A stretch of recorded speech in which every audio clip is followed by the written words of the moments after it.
President Zelensky has visited the eastern Ukrainian city of Bakhmut, the scene of intense fighting with Russian forces. We have just had these images coming into our newsroom in the past few minutes or so. They have been released by the Ukrainian presidential press service, his office saying that he met with troops and handed out awards.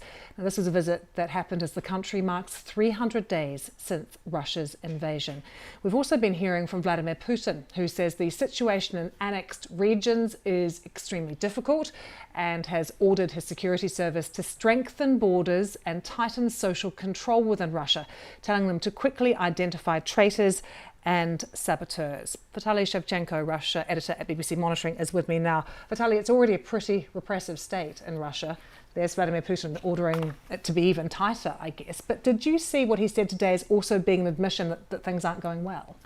Indeed, what he said is not very customary for somebody like Vladimir Putin. If you look at Russian media and what Russian officials say, it's almost exclusively good news. But today, Russia is marking what must be one of President Putin's favorite state holidays, the State Security Officers' Day.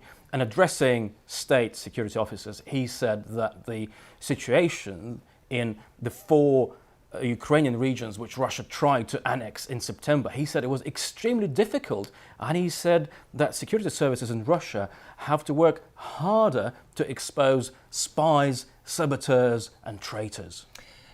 The Kremlin's war aims haven't changed and don't seem to be going anywhere. Things are very entrenched right now. What was made of yesterday's visit to Belarus by President Putin? Well, to be honest, a lot of people are asking that question and few people know because, well, Belarus, for all intents and purposes, it is pretty heavily involved in Russia's special military operation in Ukraine because from Belarus, Russian forces, they fired missiles at Russia, they sent troops, they fired missiles at Ukraine, they sent troops to Ukraine, hardware. So one thing that President Putin might possibly want to get from Belarus is the actual involvement of Belarusian troops in Ukraine. And also it's very important that this was President Putin's first visit to Belarus since the summer of 2019, even though he's been meeting the Belarusian leader Lukashenko very frequently, almost every other month for the past 2 years. All these meetings, they took place in Russia. In Ukraine, we've seen President Zelensky handing out medals, talking to troops, some carefully choreographed scenes and pictures that were released today. 300 days since the war started, Vitaly. What is the feeling in Ukraine at the moment about what is to come, what the next few months with winter here, what could be on the horizon? I think by this stage, it's clear what Russia's strategy is likely to be over the winter months.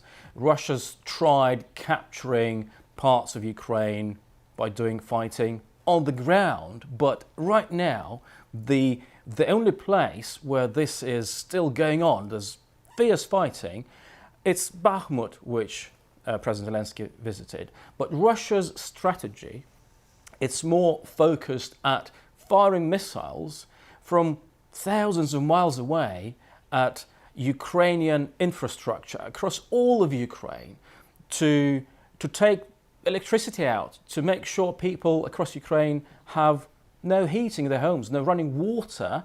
And that seems to be the result of Russia's failures on the actual battleground. They've switched to missile attacks, and this is what most people think is something that we're likely to see over the next few months as well. But it's existential for Ukrainians and they remain resolute. Vitaly, thank you. Yeah, good to see you.